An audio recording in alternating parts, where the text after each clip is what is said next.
곧이어 TWR 방송신학에서 보내드리는 바울의 선교신학이 방송됩니다. TWR 방송신학 이번 시간은 사도 바울의 지도력과 선교 전략을 연구하는 시간으로 바울의 선교신학을 정경호 교수님과 함께 공부하시겠습니다.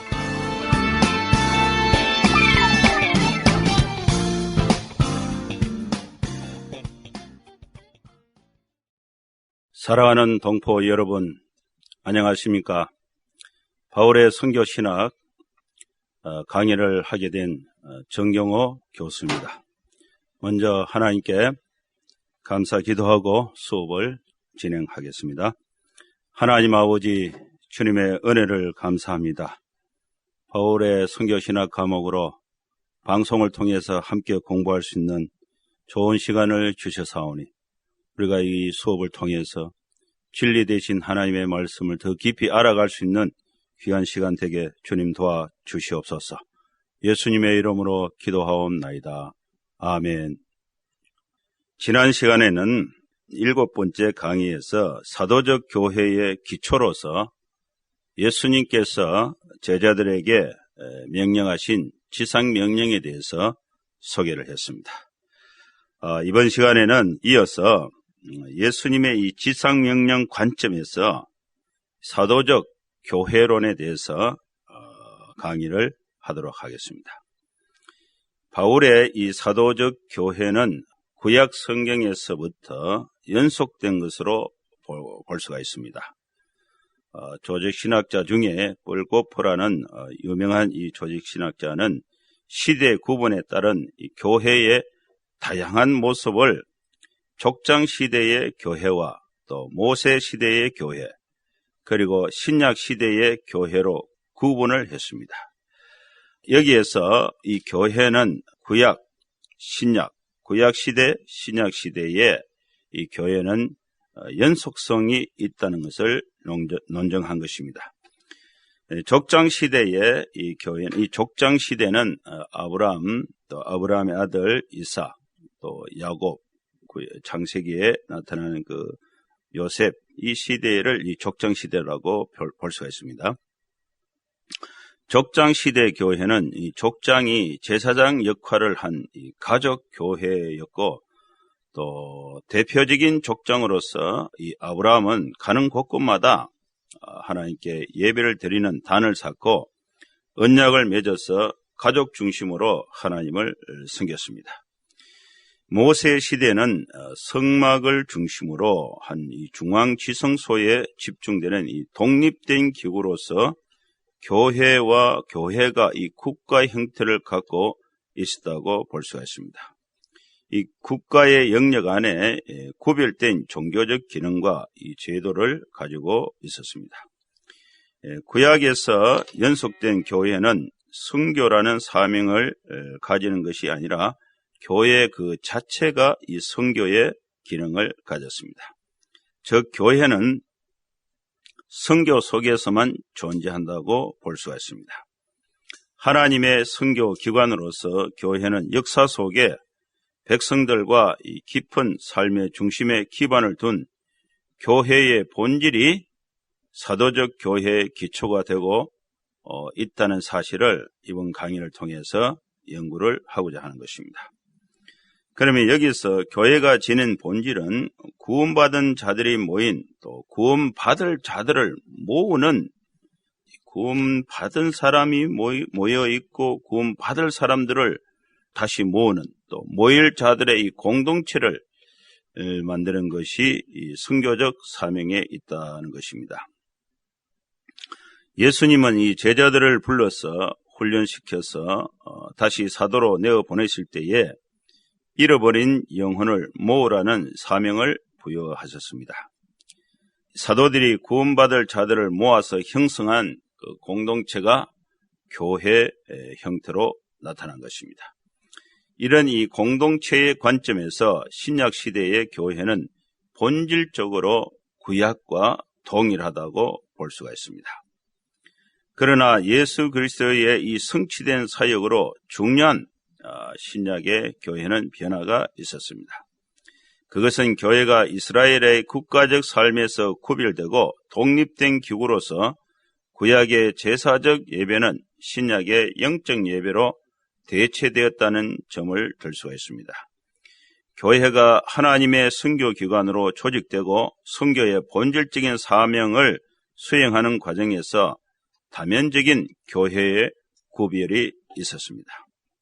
교회로 번역되는 이 에클레시아는 복음을 가지고 세상에 전하기 위하여 세상과의 이 적극적인 접촉을 유지하기 위해서 본질적으로 이 교회는 개방적이고 선교적이고 또 복음을 전하는 이 전도 지향적이었습니다. 이 에클레시아로 번역되는 이 교회는 본질적으로 이 세상을 구원하는 선교 목적으로 세워진 공동체로서 그 개념을 볼 때에 복합적이면서도 통일성이 있었습니다. 교회는 눈에 보이는 교회와 또 눈에 보이지 않는 교회, 눈에 보이는 교회를 유형교회라고 하고 눈에 보이지 않지만은 존재하는 교회를 무형교회라고 표현을 하고 있습니다. 그러므로 교회는 하나님의 진리가 이 세상에서 없어지지 않도록 하기 위한 진리에 충실한 파수꾼 역할을 해야 하는 것입니다. 유형교회가 지닌 최대의 임무는 예수님의 명령을 이 땅 위에서 수행하는 것입니다. 교회의 이 본질적인 속성은 교회는 통일성, 거룩성, 보편성, 사도성에 그 기반을 두고 있습니다. 여기서 이 선교의 관점에서 좀 더 이 집중해서 보고자 하는 교회의 본질적 속성 4가지 중에 마지막 4번째였던 이 사도성에 대해서 말씀을 드리고자 합니다. 특히 사도성에 대해서 우리 개혁교회는 사도적 말씀의 개성과 사도적 교리의 개성을 주장하고 있습니다. 마태복음에서 예수님께서 2번 사용하신 교회라는 용어가 사도시대에는 조직체인 유형교회 형태로 나타났습니다. 그래서 사도적 교회를 연구할 필요가 있는 것입니다. 바울은 교회를 진리의 기둥과 트여 하나님의 집이라고 말했습니다. 디모데전서 3장 15절에 있습니다.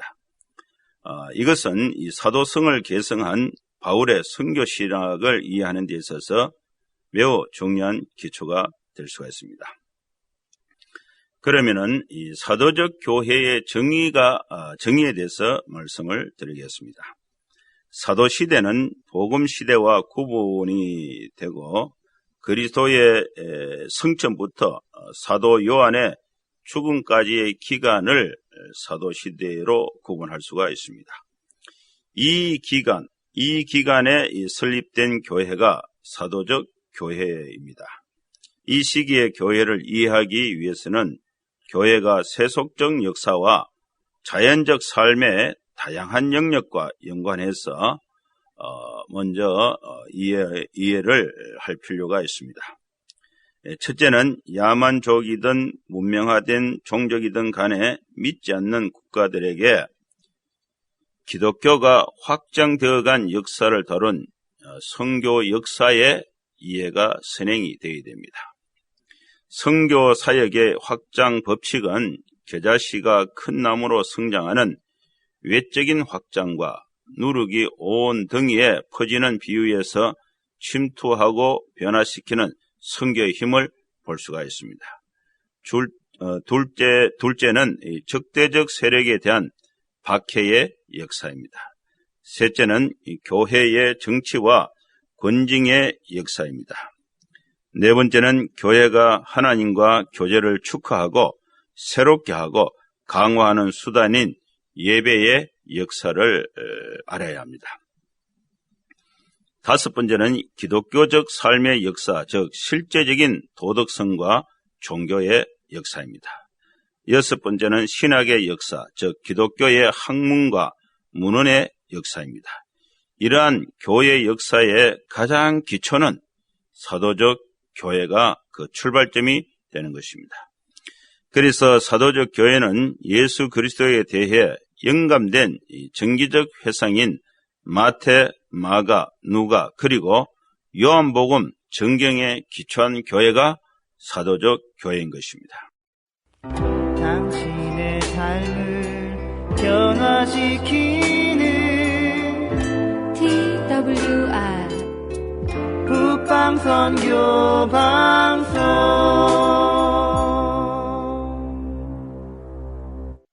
사도적 교회의 설립자가 된 이 사도는 엄격히 말해서 예수님이 선택하신 12 제자들과 바울에게만 적용이 될 수가 있습니다. 바울은 여러 곳에서 이 사도권에 대한 불신을 받기도 했습니다.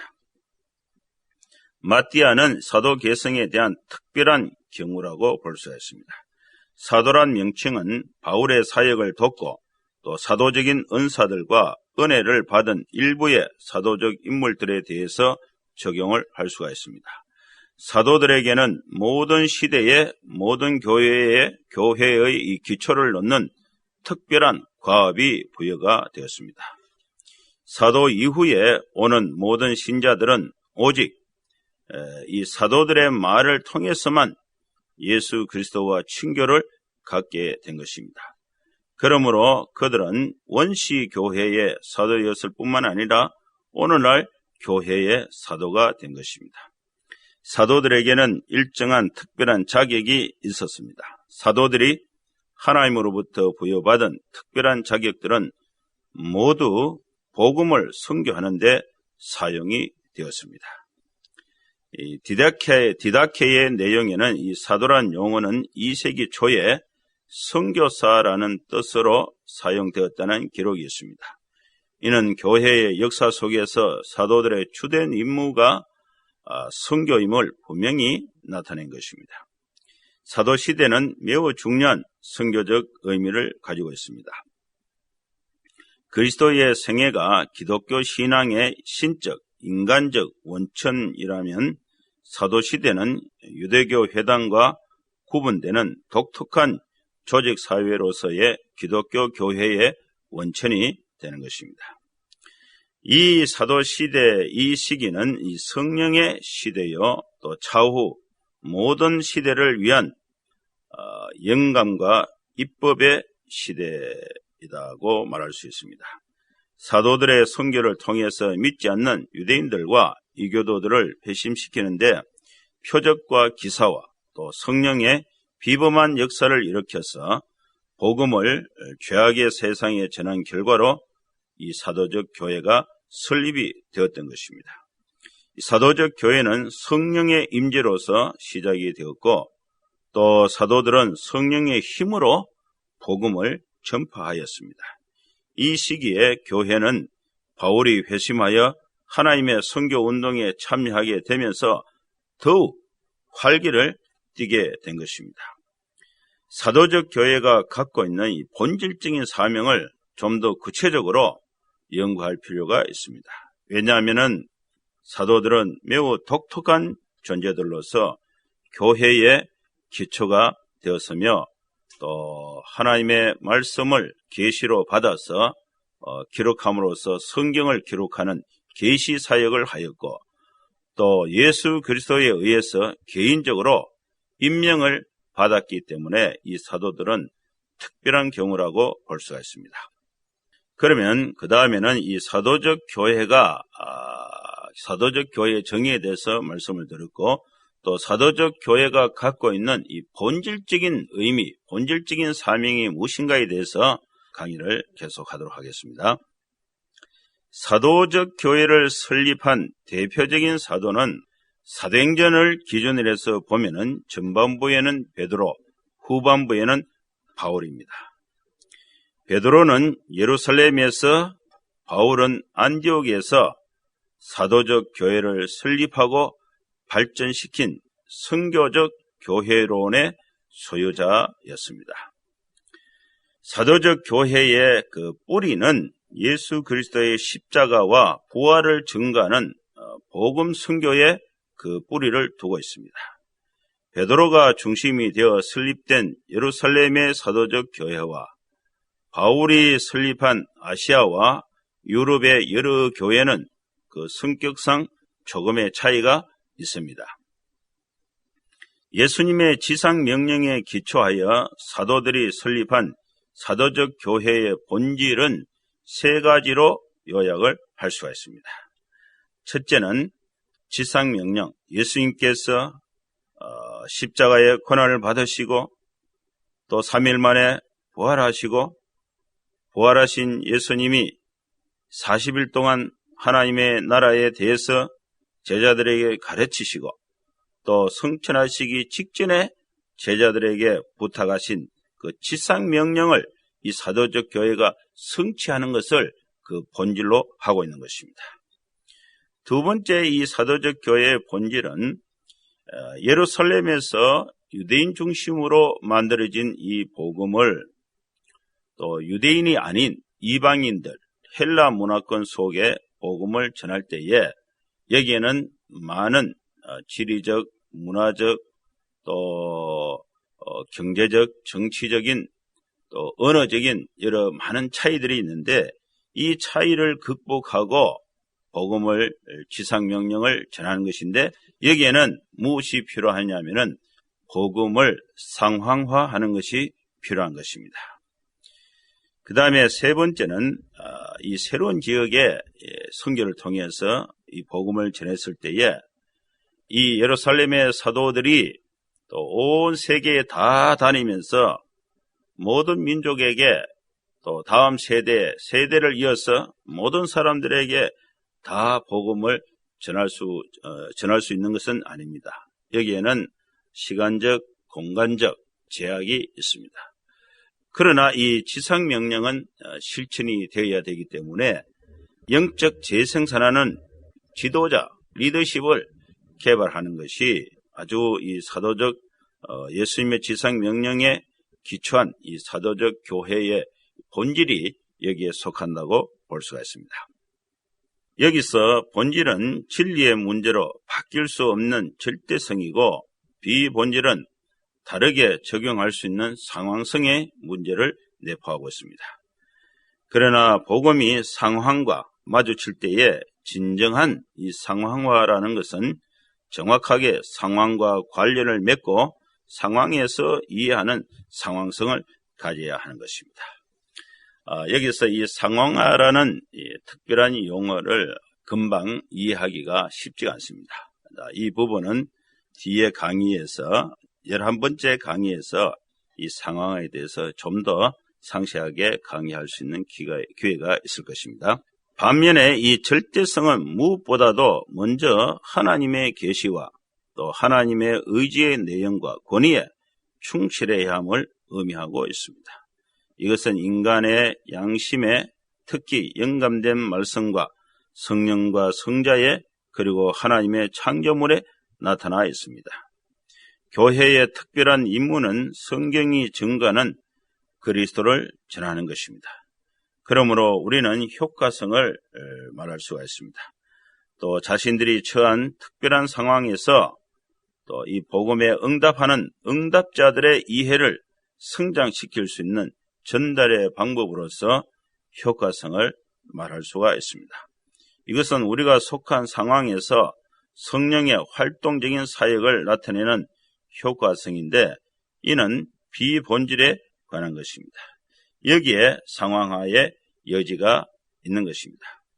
그러므로 절대성을 지닌 복음을 상대성을 지닌 역사와 문화 속에 전달할 때에 필연적으로 상황화가 요구가 되는 것입니다. 그러나 이 상황화에는 몇 가지 위험성이 있습니다. 우리가 복음을 지나치게 상황화하면은 지역 문화에 종속시키는 결과를 초래할 수가 있습니다. 지나친 상황화는 다른 말로 복음의 내용을 변질, 왜곡시키는 혼합주의에 빠질 우려가 있고 또 다른 것도 복음으로 인정하는 다원주의 상황에서 복음의 변질을 가져올 수가 있는 것입니다. 따라서 이 복음이 전도자를 통해서 믿지 않는 다른 사람들에게 전달될 때에 복음의 본질은 변하지 않으면서 비본질적인 부분은 변화를 주면서 상관성을 가져야 한다는 것입니다. 사도적 교회는 예수님의 이 성육신적인 선교를 실천한 모델적인 교회이며 모든 기독교 선교의 모델을 제시를 한 것입니다. 그러면 이 사도적 교회가 갖고 있었던 5가지 본질에 대해서 잠시 찬양을 듣고 2부에 계속 강의를 진행하도록 하겠습니다. 찬양 한 곡 들으시고 계속하겠습니다.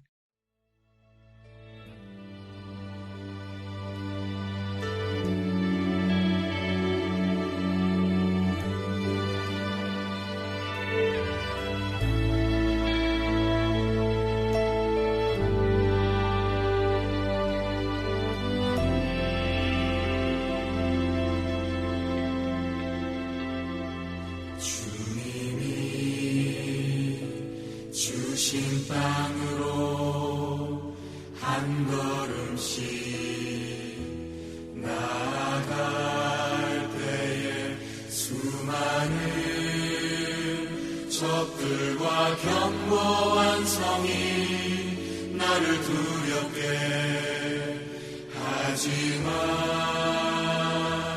주님을 신뢰함으로 주님을 의지함으로 주님이 주시는 담대함으로 큰 소리 외치며 나아가는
적들과 견고한 성이 나를 두렵게 하지만 주님을 신뢰함으로 주님을 의지함으로 주님이 주시는 담대함으로 큰 소리 외치며 나아가는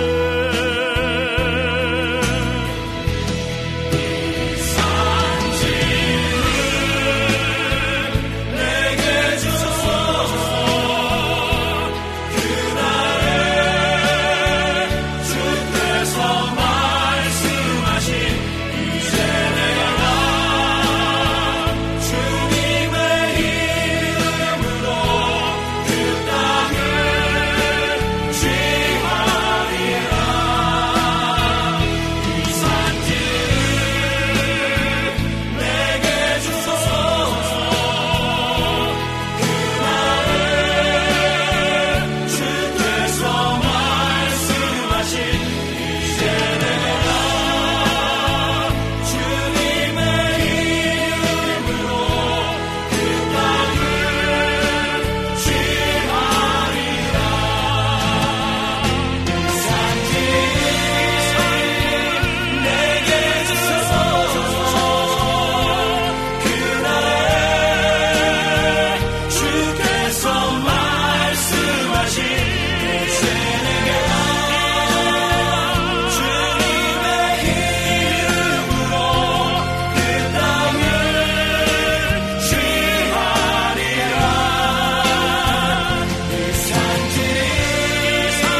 당신의 삶을 변화시키는 TWR 북방선교 방송.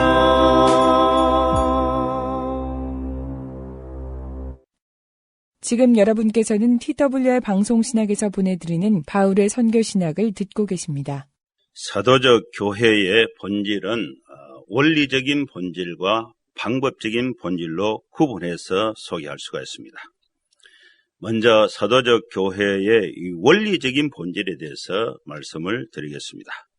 사도적 교회는 예수님의 지상명령에 기초하여 사도들이 선교하여 세운 주님의 몸된 기관이 사도적 교회입니다. 이 교회는 성경에 기초한 교회의 모델로서 과거와 현재와 미래 교회의 본질적인 모습이 될 수가 있습니다. 신약 성경의 구조를 보면은 처음에 마태복음, 마가복음, 누가복음, 요한복음이 나오고 그 다음에 사도행전, 그 뒤에는 서신서, 맨 끝에는 요한계시록으로 기록이 되어 있습니다. 네 복음서의 중심 인물은 예수 그리스도입니다. 즉 예수 그리스도가 복음의 핵심, 복음 자체라고 말할 수가 있습니다. 예수를 만나서 가르침을 받은 제자들이 보냄을 받아서 사도가 되었습니다. 사도들이 선교한 것을 기록한 것이 사도행전이 된 것이죠. 또 사도행전 가운데서 교회가 세워진 것입니다. 교회가 세워지는 과정에서 복음은 각 지역에서 정치와 문화, 역사, 철학과 종교, 지리적 차이로 인한 충돌을 일으켰고 이 과정에서 사도들은 사도적 상황화의 과정을 통해서 복음의 본질은 변질시키지 않으면서 개인의 구원과 문화 변혁을 일으키는 총체적인 선교를 이루었습니다. 이것을 우리는 사도들의 상황화 선교라고 말하는 것입니다. 신약 성경에 보면은 이 복음을 전하는, 복음을 선포하는 내용의 의미인 복음을 전하는 것, 복음과 관련되어서 세 가지 중요한 낱말이 관련되어서 연결이 되어 있습니다. 이 단어를 보면은 복음이라는 좋은 소식, 이 좋은 소식은 선포, 또 증거, 소식과 선포, 증거, 이 내용을 이 세 단어로 복음과 연결할 수가 있습니다. 이 내용은 사도적 교회가 선포해야 될 기본적인 사명을 그 본질로 갖고 있다고 볼 수가 있습니다. 즉, 복음은 선포되어야 하며 증거되어야 합니다. 복음이 선포되고 증거되는 대상은 사람입니다. 사람에 대한 기본적인 자세는 성경에는 사람을 사랑의 대상으로 성경은 말하고 있습니다. 이와 같이 예수님이 행하신 성육신적인 선교의 본질적인 원리, 방법적인 원리를 사도적 교회의 본질에서 우리는 찾고자 하는 것입니다.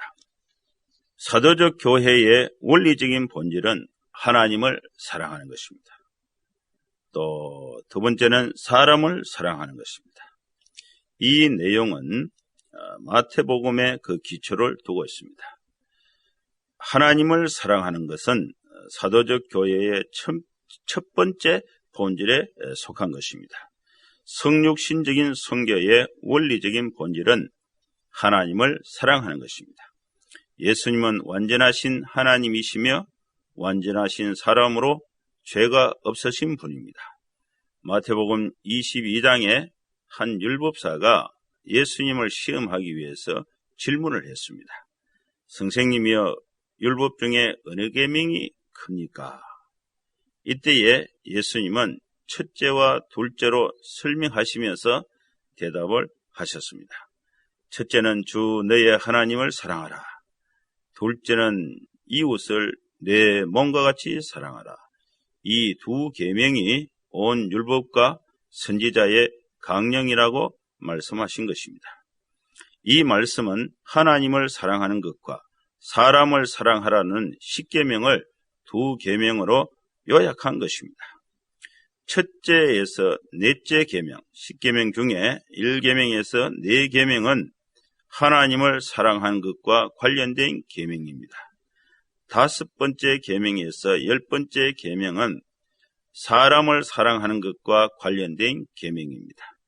예수님의 이 2계명은 사랑의 복음을 모든 족속에게 선교해야 하는 중심기관으로서 교회의 본질적인 사명이 된 것입니다.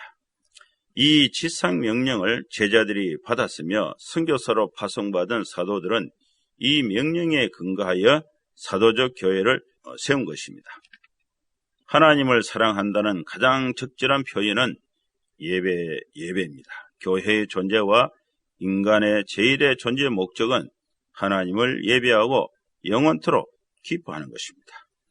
요리문답 제1문은 사람의 제일 되는 목적이 무엇인가에 대한 질문입니다. 사람의 제일 되는 목적은 하나님을 영화롭게 하는 것과 그를 영원토록 절거하는 것이다. 인간이 존재한 이유는 인간 속에서 발견할 수가 없고 인간을 창조하신 하나님과의 관계 속에서 찾을 수가 있습니다. 인간은 원래 하나님의 참된 형상으로 창조되었고 자기 중심보다 하나님 중심으로 살도록 지음을 받았습니다. 어떻게 우리가 온 마음을 다해서 하나님을 사랑할 수 있는가?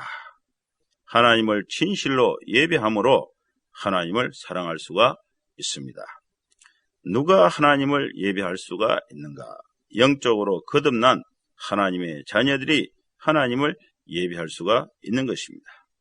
예배자는 선교의 과정을 통해서 만들 수가 있습니다. 선교는 불신자를 예배자로 바꾸는 사역의 과정으로 그리스도의 복음이 그 중심에 있습니다. 복음은 죄인을 회개시켜 하나님을 예배하는 예배자로 변화시키는 모든 믿는 자에게 구원을 주시는 하나님의 능력이 되기 때문에 그렇습니다. 이러한 선교의 원동력은 하나님을 사랑하는 데서 시작이 될 수가 있습니다. 사도적 교회의 본질 첫 번째는 하나님을 사랑하는 것입니다. 사도적 교회의 두 번째 본질은 사람에 관한 것입니다. 사람을 사랑하는 것이 사도적 교회가 갖고 있는 두 번째 본질이라고 볼 수가 있습니다. 인간의 필요와 예수 그리스도 안에 있는 하나님의 복음은 회개와 용서를 선포하는 단순히 사면을 언도하는 사역이 아니라 성령의 능력 안에서 모든 형태의 억압으로부터 온전한 해방을 선언하는 것입니다.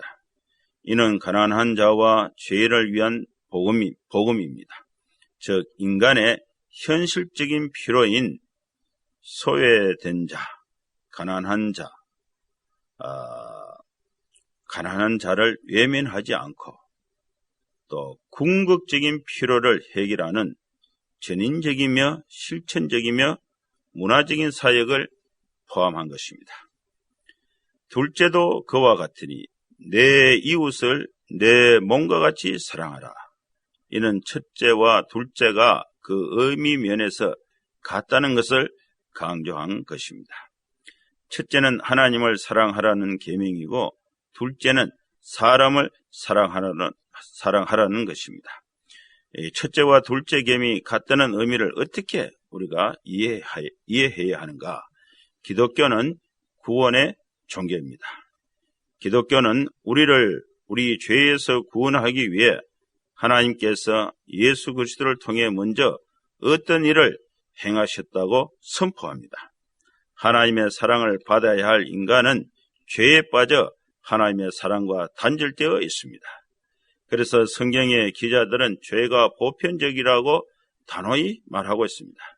로마서에서 바울은 모든 사람이 죄를 범하였음에 하나님의 영광이 이르지 못한다.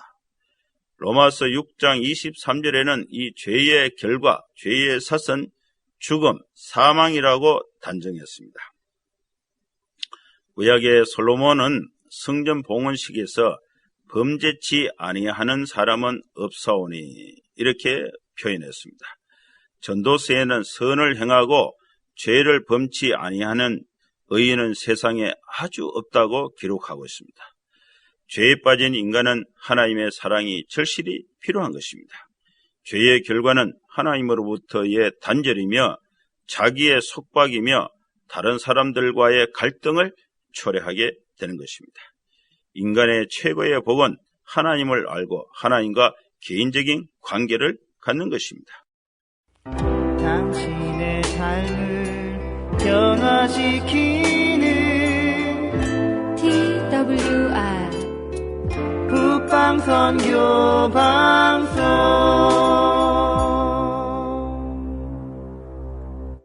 하나님을 사랑하는 구체적인 행위는 죄인의 구원을 위해서 선교 행위로 나타나야 하는 것입니다. 이것이 바로 하나님을 사랑하고 사람을 사랑하는 첫째와 같은 둘째 계명이 되는 것입니다. 요한복음에 하나님은 사람에 대한 깊은 사랑을 표현하고 있습니다. 하나님이 세상을 이처럼 사랑하사 독생자를 주셨으니 이는 저를 믿는 자마다 멸망치 않고 영생을 얻게 하려 하심이라. 하나님이 세상을 사랑하셨다는 것은 세상에 있는 사람을 사랑했다는 것을 의미하는 것입니다. 하나님을 사랑하는 것과 사람을 사랑하는 것은 구체적으로 무엇을 의미하는가? 이것을 실천하는 구체적인 행위는 복음을 전하는 것으로 표현이 될 수가 있습니다. 마태복음 25장은 열처녀 비유와 달란트 비유와 양과 염소 비유가 기록이 되어 있습니다. 이 세 가지 비유 중에 양과 염소 비유에서 하나님을 사랑하는 것이 무엇인가에 대해서 구체적인 해답을 찾을 수가 있습니다. 내가 진실로 너희에게 이르노니 너희가 여기 내 형제 중에 지극히 작은 자 하나에게 한 것이 곧 내게 한 것이니라. 내가 진실로 너희에게 이르노니 이 지극히 작은 자 하나에게 하지 아니한 것이 곧 내게 하지 아니한 것이다. 마태복음 25장 40절과 45절에 이 두 구절의 말씀이 있습니다. 이 두 구절에서 사람을 사랑하는 것과 하나님을 사랑하는 것은 그 의미 면에서 일치하고 있음을 알 수가 있습니다.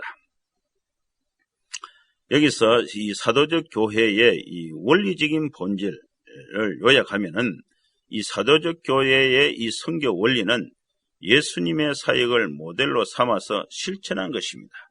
예수님께서 온 율법과 선지자의 온 글을 한 가지 개념으로 통합하면서 두 가지 원리로 설명을 한 것입니다. 그것은 하나님을 사랑하고 사람을 사랑하는 것인데 이 두 원리는 결국 하나님을 사랑하는 한 가지 개념에서 비롯된 것입니다. 하나님께서 사람을 사랑하신 구체적인 표현은 성육신하신 예수님을 통해서 사람들을 구원하는 것입니다. 여기서 예수님을 통해서 사람을 구원하는 이 내용은 제자들에게 지상명령으로 주어졌는데 이 지상명령은 이 세 가지를 또 내포하고 있습니다. 가서 제자 삼고 세례를 주고 가르쳐 지키게 하는 것입니다. 성육신적인 선교 원리를 실행하는 방법적이고 실체적인 원리의 지침이 이 세 가지라고 볼 수가 있습니다. 그러면 이 사도적 교회의 원리적인 본질은 하나님을 사랑하라. 둘째는 사람을 사랑하는 것입니다. 그리고 이 사도적 교회의 방법적인 본질은 하나님을 사랑하는 것과 사람을 사랑하는 것을 구체적으로 행동, 표현, 실천하는 그 방법적인 본질은 세 가지로 정리를 할 수가 있는 것입니다.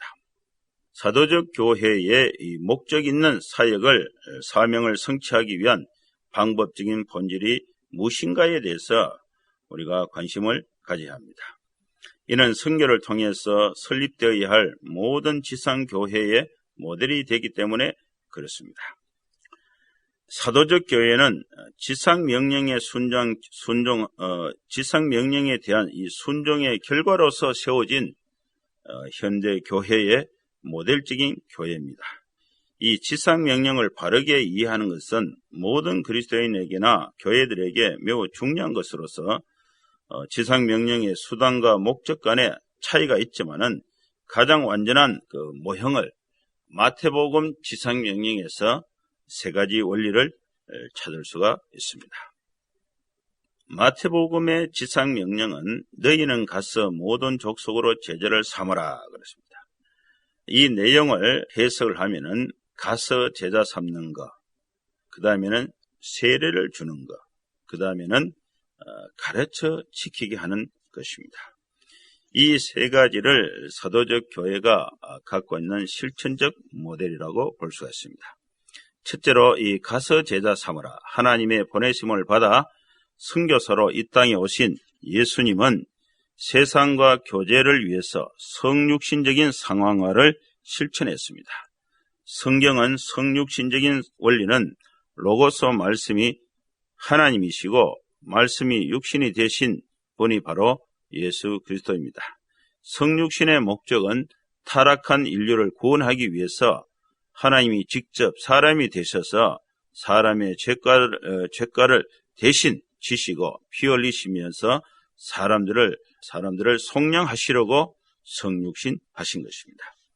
예수님의 성육신적인 상황화 원리는 사도들과 교회가 모든 족속으로 더불어 복음을 상황화해야 할 중대한 모델이고 원리가 됩니다. 그래서 예수님은 제자들에게 복음을 상황화하는 방법적인 실천 원리를 제시했는데 그것은 가서 제자를 삼는 것, 그 다음에 세례를 주는 것, 그리고 세례받은 이 사람들을 하나님의 말씀을 가르쳐서 지키게 하는 이 원리로 적용을 할 수가 있습니다. 그러면 우리는 이 말씀에서 교회가 존재해야 하는 첫 번째 이유는 하나님의 말씀을 불신세계 사람들에게 전하기 위해서 나아가는 것입니다. 그래서 예수님은 광야로 가시고 갈릴리 해변에 가셔서 복음을 전했습니다. 베드로, 안드레, 야고보, 요한 네 제자를 만났습니다. 그리고 예수님의 제자들은 이 명령에 순종해서 땅끝까지 가서 복음을 전했습니다. 그 다음에 복음을 받아들인 이 사람들은 기독교인이 되었다는 사실을 공적으로 선포하는 하나의 거룩한 예식이 바로 세례인데 사도적 교회가 갖고 있는 이 방법적인 본질은 세례를 주는 것입니다. 바울은 갈라디아 교인들에게 이 세례의 의미를 설명했습니다. 누구든지 그리스도와 합하여 세례를 받은 자는 그리스도로 옷 입었느니라. 너희는 유대인이나 헬라인이나 종이나 자유자나 남자나 여자 없이 다 그리스도 예수 안에서 하나이다고 설명했습니다. 세례받은 사람은 거기서 모든 신앙이 성장하고 완성된 것이 아니고 또 예수님을 인격적으로 영접하고 신앙을 공적으로 고백하고 예수님께서 또 세례 요한으로부터 받았던 이 세례 예식을 통해서 기독교 공동체 안에 우리가 한 식구, 한 가족인 것을 선포하는 것이 세례인데 이 세례 받은 사람은 하나님의 백성으로서 올바르게 살아가기 위해서 그 후에 필요한 것은 하나님의 말씀을 배우는 것입니다. 그래서 이 교회, 사도적 교회는 초신자들에게 성경을 가르치는 사역이 필요한 것입니다. 이것은 교육적인 사역입니다. 그리고 하나님의 말씀을 배운 것을 실제 삶에 실천할 수 있도록 지키게 하는 사역이 중요한 것입니다. 그러면 이 사도적 교회의 본질에 대해서 요약을 하면은 원리적인 본질은 하나님을 사랑하라, 사람을 사랑하라. 그 다음에 방법적인 본질은 가서 제자를 삼는 것, 그 다음에 세례를 주는 것, 그 다음에 가르쳐 지키게 하는 것. 이 5가지가 이 사도적 교회가 갖고 있었던 본질적인 사명인 것입니다. 본질인 것입니다. 따라서 현대 우리 교회도 또 예수님의 그 지상명령의 기초에서 세워진 이 사도적 교회의 전통을 본받아서 우리 주변의 이웃에 나아가서 복음을 전하고 또 세례를 주고 가르쳐 지키게 하는 이 모든 것이 하나님을 사랑한 것과 사람을 사랑하는 이 본질 원리의 기초에서 이러한 사역의 실천이 나타나야 하는 것입니다. 지금까지 우리는 제 8번째 강의 사도적 교회론에 대해서 말씀을 드렸습니다.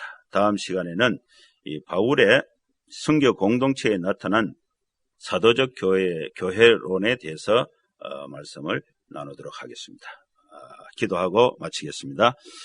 하나님 아버지, 예수님의 지상 명령에 기초한 사도적 교회에 대해서 바르게 알 수 있는 시간 주신 것 감사합니다.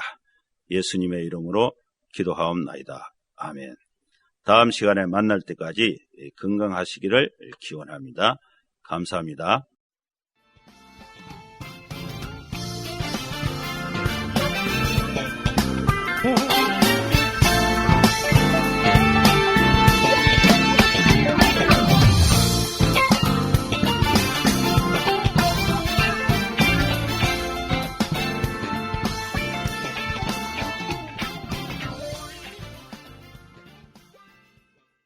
지금까지 TWR 방송신학을 들으셨습니다.